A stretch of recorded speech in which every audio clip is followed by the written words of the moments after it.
¿Qué tal? Hoy vamos a hablar de algo relativamente novedoso, derecho regulatorio.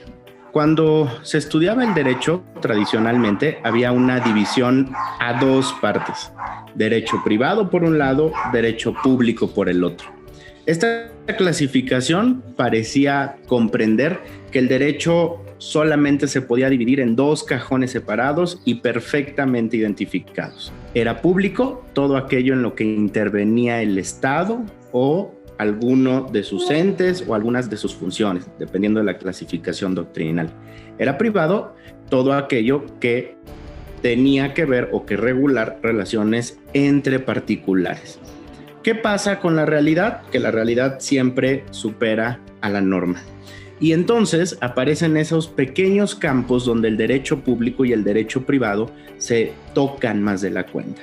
El Estado actuando como particular en relación con otro particular. El particular en su interacción propia con el Estado, exigiendo algunas condiciones que no le eran tan cercanas a los estados nacientes en esta concepción dualista del derecho. Comenzamos a tener un avance y empezamos a encontrar sectores en donde la economía era una parte fundamental.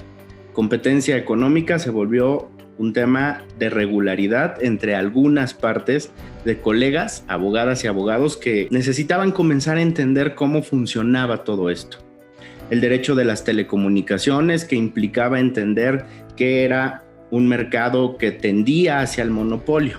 Cómo poder entender el tendido de redes, cómo aprovechar mejor el tendido de redes. El derecho energético, por ejemplo, ¿no? Donde naturalmente también los costos de inversión para poder obtener algún rendimiento son muy altos.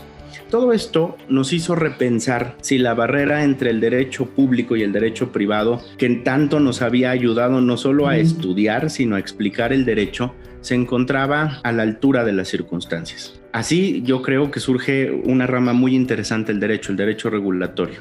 El derecho regulatorio no es más que una combinación en donde el derecho público, valiéndose de herramientas que provienen propiamente de otras disciplinas, empieza a introducir determinadas variantes.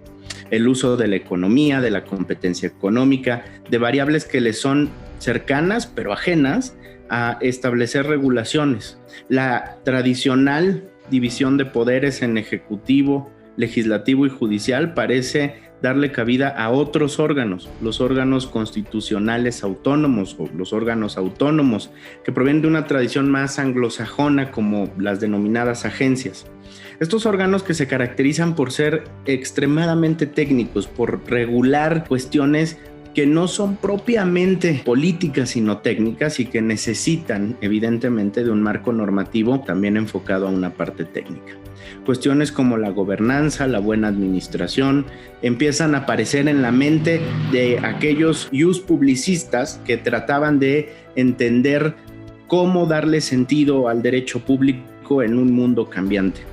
Hacia allá caminó la aparición de un nuevo derecho que denominamos derecho regulatorio, porque se trataba ahora de dar un sentido de Estado regulador a determinados sectores del mercado o a determinados sectores donde se involucraban el Estado y el sector privado. ¿Cuál es la relevancia de platicar un poco de esto? Preguntarnos y sobre todo reflexionar para el futuro si este derecho regulatorio ha terminado de consolidarse o si por el contrario ha entrado en una crisis mucho antes de consolidarse.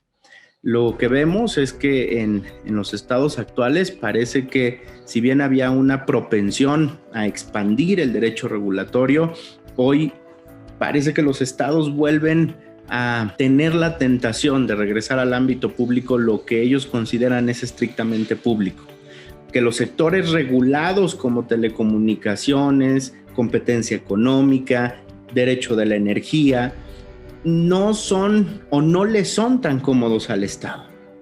¿Por qué? Porque claramente en este tipo de sectores los órganos técnicos pretenden hacer regulación, es decir, regulación, y ya no hablo de legislación, sino de regulación en sentido técnico, enfocada a determinados problemas con herramientas, insisto, que son propias y ajenas al derecho. Ahí nos encontramos en el derecho regulatorio y será todo un tema para reflexionar hacia dónde va el derecho regulatorio. ¿Ha sido bueno el uso de la gobernanza en temas de derecho público? ¿Podemos hablar de derecho a la buena administración? ¿Tenemos que repensar la relación público-privada?